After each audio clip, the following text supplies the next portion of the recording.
നമസ്കാരം.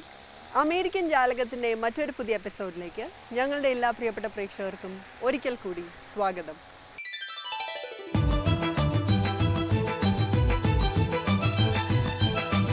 ജാലകം തുറന്നാൽ വിസ്മയം,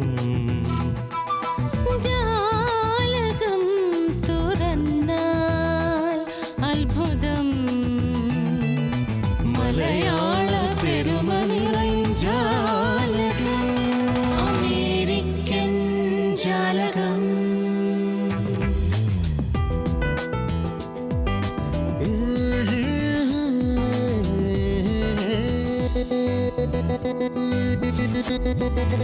വിണ്ണിൽ തൊട്ടു നിൽക്കും മണ്ണിൻ മിഴിയായി ജാലകം, തീരാ വർണ്ണജാലം നിറയും മഴയായി ജാലകം. വിണ്ണിൽ തൊട്ടു നിൽക്കും മണ്ണിൻ മിഴിയായി ജാലകം, തീരവർണ്ണജാലം നിറയും മഴയായി ജാലകം. അമേരിക്കൻ ജാലകം, അമേരിക്കൻ ജാലകം, അമേരിക്കൻ ജാലകം.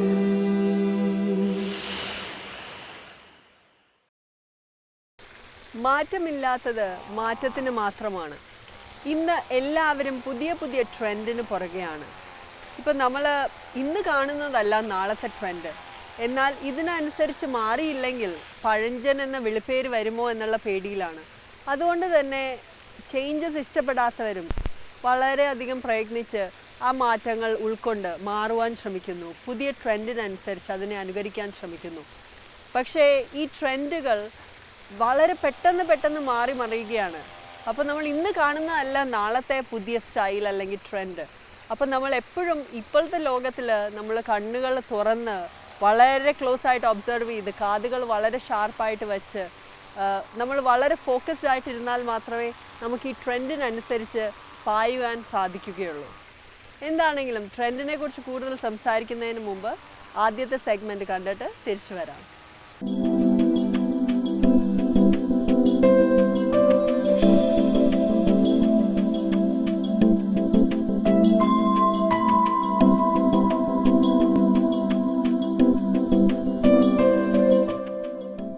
അമേരിക്കൻ ജാലകത്തിലേക്ക് സ്വാഗതം. ഇന്ന് നമുക്ക് അതിഥിയായി ഇവിടെ എത്തിയിരിക്കുന്നത് അമേരിക്കയിൽ തൻ്റെ ടെക്നിക്കൽ വൈദഗ്ധ്യം കൊണ്ട് ഏറ്റവും ഒരു ഉന്നത ശ്രേണിയിലെത്തിയ ഒരു ഇന്ത്യക്കാരനാണ്. അതോടൊപ്പം അദ്ദേഹം ഒരു ഓതറാണ്, ഒരു ഇൻവെൻറ്ററാണ്.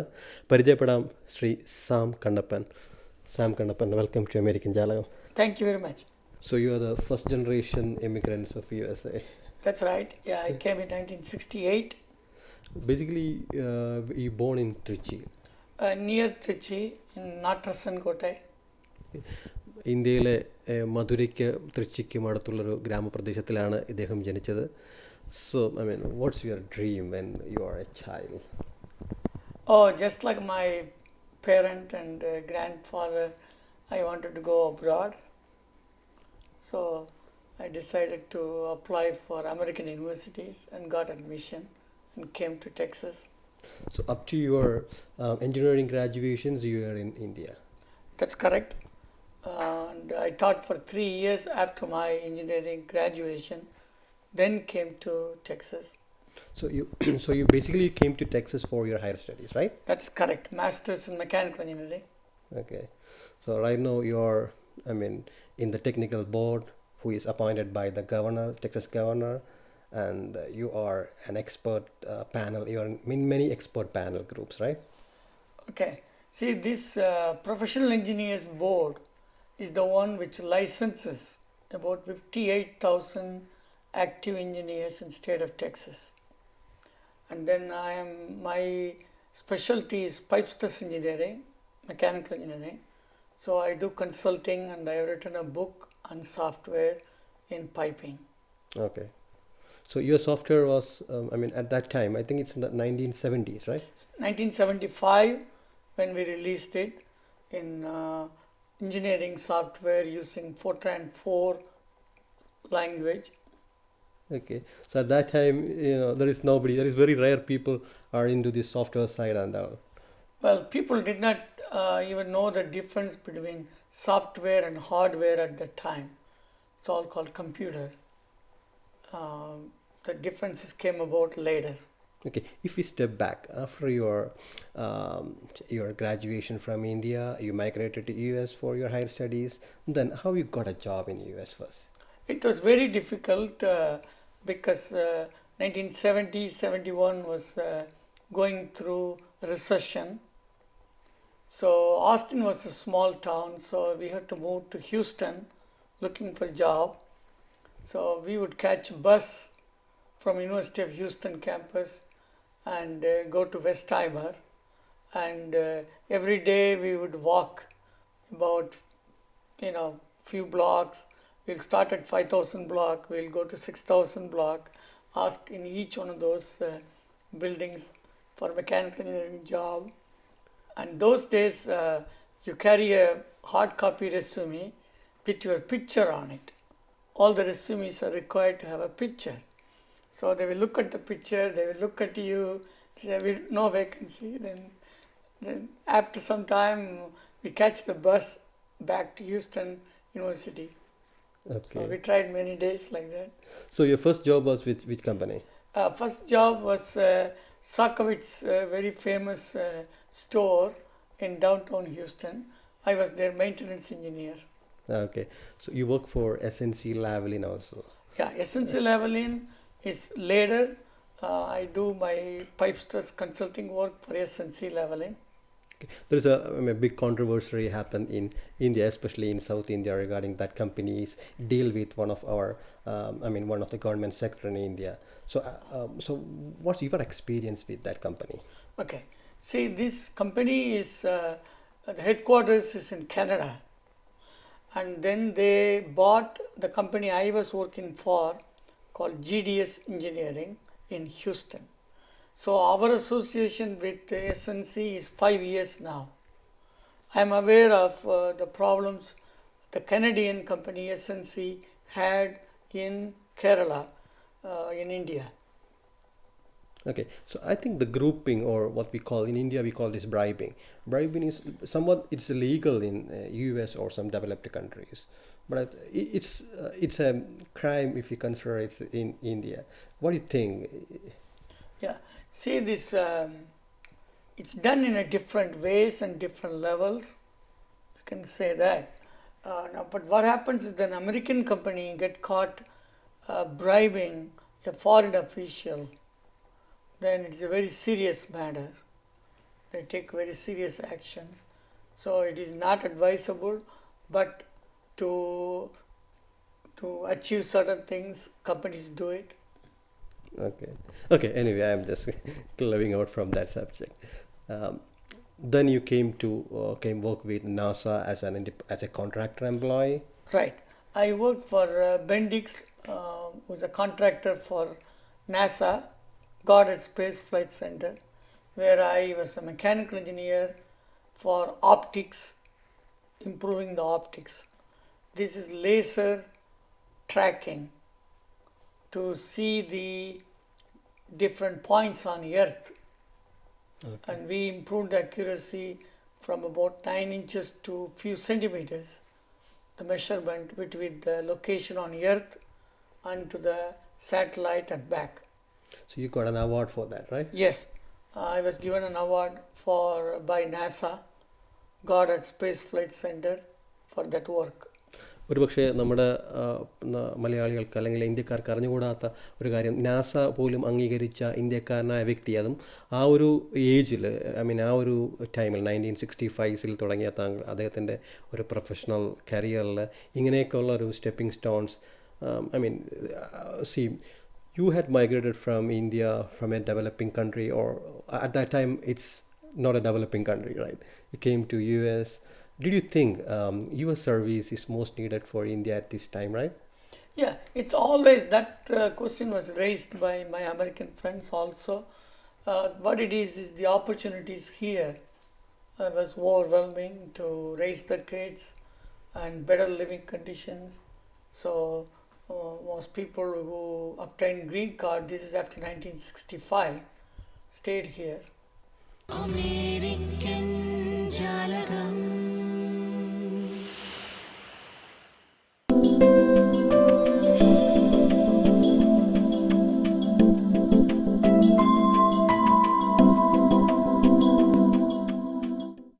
of the thing I noticed in your profile is that you was a selected expert panel member for the waste management system of Houston, I mean in Texas, right?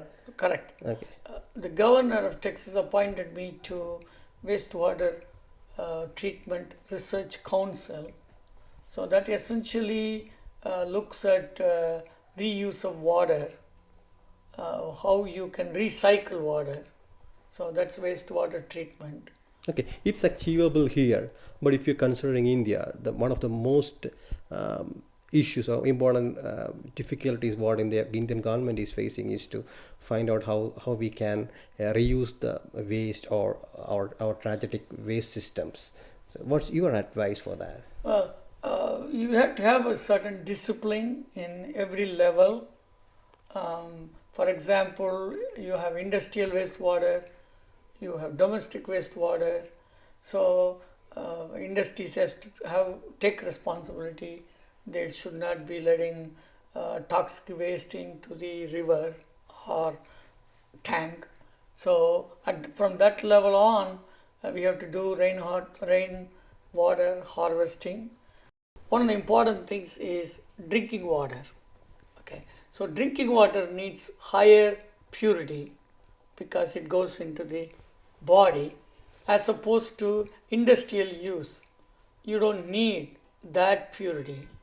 So we need to kind of separate what kind of wastewater treatment we are talking about and use appropriate methods. And yeah, definitely all over the world there is shortage of water. So we need to find ways to recycle water, because drinking water, yes. Then you talk about industrial use, yes. So industries need to spend money, put capital expenditure, and treat the water before they let it out on the stream of river, things like that. Same way, people have to use water more efficiently. So nutshell is we need to keep a basic discipline, right? Correct. People have to have a common sense discipline. It just have to come on from our own thinking that even though when we were kids, we used to get water free. Now we buy water. That's true. Okay. So the way it looks like another 50 years from now, it's going to be even more expensive. Okay, Sam, from your perspective, Indian geographical condition is different from that of Texas. But recently, some of the Indian parliamentarian had come up with a concept called twin city. Okay, integrating two cities, one from a developing country and another from a developed country. One of our parliamentarian, Mr. Shashi Tharoor, had proposed such an idea while he was on the board. Do you think these type of proposals are feasible? Yeah, you can do, but what it is that each is going to cost money and ecology. Okay, so if we have capital and also we are conscious of ecology, okay, it can be done, but in the planning itself, we need to plan. Okay. So that we don't overdo it, because sometimes with enthusiasm you can overdo it. Okay, so technically it's feasible, right? Yes. Okay. Yeah. It can be done. It's like planning Okay. and capital. Okay. So from a technical point of view, you said these type of proposals are very much feasible in India. Yes. Okay. See, you are part of a Texas government. I can say you are part of a government because the Texas governor had appointed you for different positions in the state itself. So, what do you think? If a state from India is having a proposal to join with Texas state, is it feasible? When you say join, what do you mean by join? For a technical, strategic, or that sort of relationship. Yes. Okay. See, the respect for India has tremendously improved in USA in the last 10 years. They think Indians are very smart people, very easy to work with. So many states in United States want to have business relationship with India and Indian companies. Definitely technology transfer both ways can be done. And working with a state like Texas, you talk about energy capital is here, natural gas and all that. India needs those energy products, so they can do a lot of business development between a state like Texas and Kerala or Tamil Nadu or any state like that. Same way, there are many ways Indians and Americans can work together, because basically these two are democracies and have same line of thinking, so it is workable. You are an inventor also. You had invented a software which can be very much usable in a piping field. Can you just explain a little bit about that? Okay. See, if you look at the piping applications, starting from house plumbing all the way to nuclear reactors, it's all piping. Okay. But higher temperatures, very high pressures make the piping very dangerous if it is not designed properly. So the program I developed in 1975 called Easy Flux calculates the pressure and the temperature changes in piping and make sure the piping is safe. That applies to pipelines, reactor piping, refinery piping, hot piping, cold piping. It's all, I wrote a book called Stress Analysis. It was published by John Wiley and Sons in New York, very well received. Okay, so I think you also heard about the nuclear plant which are coming to India, and there is a famous strike happening in India in Kodangulam. So from a technical point, is it safe, or if such a plant is coming to India, is it safe? Okay. See, basically nuclear power plants can be built safely because it's a many levels of safety devices are incorporated. When we design a nuclear power plant, you have reactor building, which is thick concrete dome. Whatever happens inside, you would not know outside. That kind of a dome, concrete, thick concrete dome. And then you have secondary containment like that. Even if the breach happens on the primary containment, the secondary containment can hold it. Okay. So unfortunately, the accident happened in Japan. Okay, that was the old type of reactor designed long time ago. Now there are a lot of safety features are incorporated in reactor design. Okay, so it because of the energy need for a country like India, nuclear plant also needs to be in the mix. But proper safety devices have to be incorporated in the design, construction and operation. Okay, so you are also into some social activities. You are the basic pillars in US who who constructed this great temple here. Share me a little bit about that. Well, you see, like I come from Chettiar community, which are temple builders. After the Maharaja's time in India, we started maintaining the temples. Okay. So when I came here, and if you look at a remote state like Texas, there was a place for the people to meet and worship. So then we built this temple in a very humble way in 1977. Now it has become a very large institution in Texas. American Jalakam.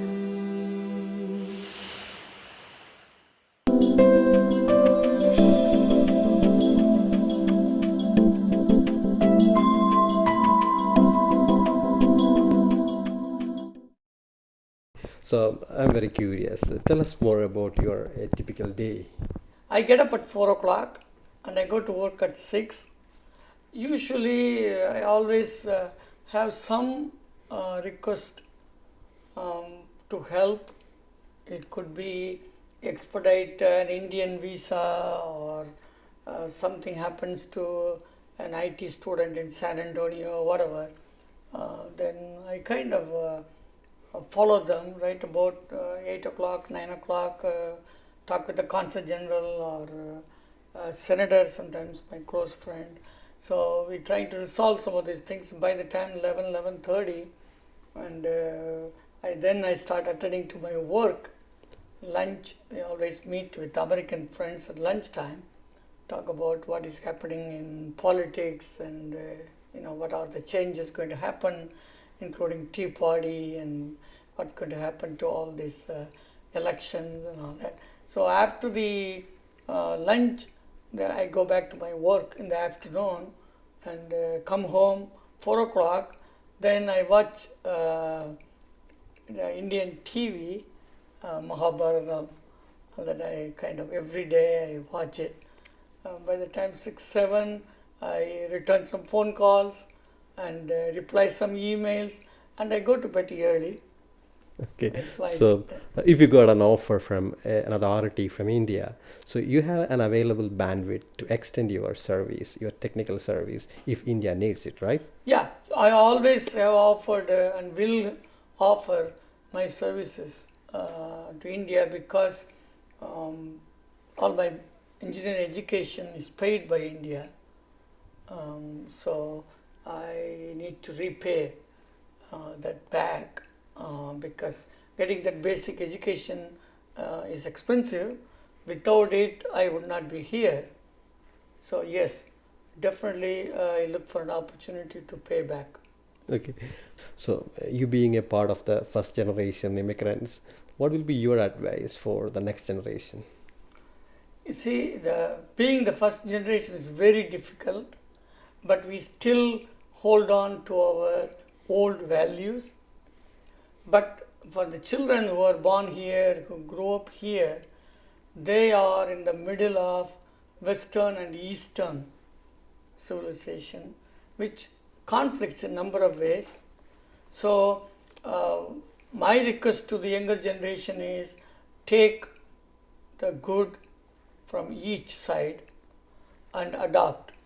And if you see some things from your parents' side, from Indian side, good values, take it.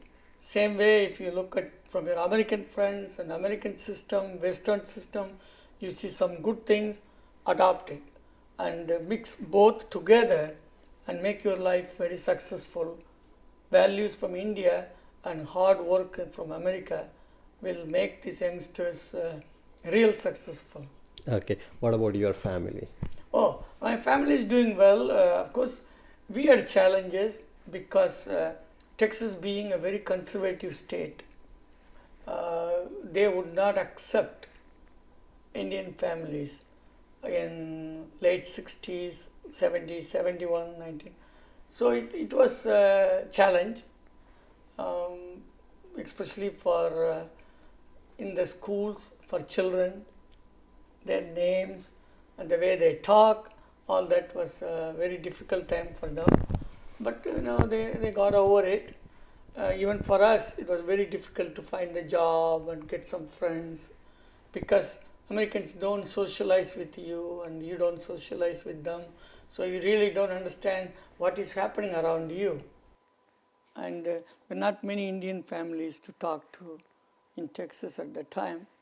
So, but now, a lot more Indian families are settling in Houston and Texas. So it's better now.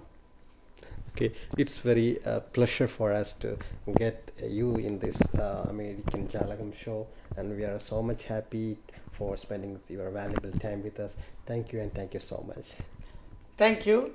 My greetings to all your listeners. It is a pleasure to communicate with our fellow Indians, because if given an opportunity, Indians can do very well. I hope they use that opportunity in the future and do good. Thank you so much. Thank you. നമ്മൾ ഈ മാറ്റത്തിൻ്റെയും ട്രെൻഡിൻ്റെയും ഒക്കെ പുറകെ പോകുമ്പോൾ നമ്മൾ ആലോചിക്കേണ്ട ഒരു കാര്യമുണ്ട്. ദൈവം നമുക്ക് വരദാനമായി തന്നിരിക്കുന്ന കാര്യങ്ങൾ നശിപ്പിച്ചുകൊണ്ടാവരുത് നമ്മൾ ഈ മാറ്റങ്ങൾ വരുത്തുന്നത്, ഈ മാറ്റങ്ങൾക്ക് ശ്രമിക്കുന്നത്. സൂര്യൻ മഞ്ഞുമല ഉരുക്കുന്നു, അതേ സമയത്ത് തന്നെ സൂര്യൻ ഉറവകൾ വറ്റിക്കുകയും ചെയ്യുന്നു. ഇത് കാരണം അതാത് സ്ഥലങ്ങളിലുള്ള ആളുകൾക്ക് ഗുണങ്ങളുണ്ടാകാം. നമ്മൾ നഗരം എന്ന ഒരു മാറ്റം നാടുകളിലേക്ക് കൊണ്ടുവരുമ്പോൾ, നാട്ടിൻപുറത്തിലേക്ക് കൊണ്ടുവരുമ്പോൾ, നാട് എന്ന ഒരു സംസ്കാരം നമുക്ക് നഷ്ടമാവുകയാണ് ചെയ്യുന്നത്. അപ്പോൾ തീർച്ചയായിട്ടും വളരെ വിവേകത്തോടു കൂടി നല്ല നല്ല മാറ്റങ്ങൾ മാത്രം നമ്മുടെ സമൂഹം സ്വീകരിക്കണം. അതിനുള്ള തീരുമാനങ്ങൾ നമ്മൾ എടുക്കണം. ജാലകത്തിൻ്റെ പ്രിയപ്പെട്ട പ്രേക്ഷകർക്ക് ഇന്നത്തെ വിശേഷങ്ങളൊക്കെ ഇഷ്ടപ്പെട്ടു എന്ന് കരുതുന്നു. നിങ്ങളുടെ വിലയേറിയ അഭിപ്രായങ്ങളും നിർദ്ദേശങ്ങളും ഇമെയിൽ അയയ്ക്കുക. americanjalakam@asianetglobal.com. കൂടുതൽ വിശേഷങ്ങളുമായി വീണ്ടും കാണും വരെ ഒരിക്കൽ കൂടെ നന്ദി, നമസ്കാരം. വിണ്ണിൽ തൊട്ടു നിൽക്കും മണ്ണിൻ മിഴിയായി ജാലകം, തീരാ വർണ്ണജാലം നിറയും മഴയായി ജാലകം.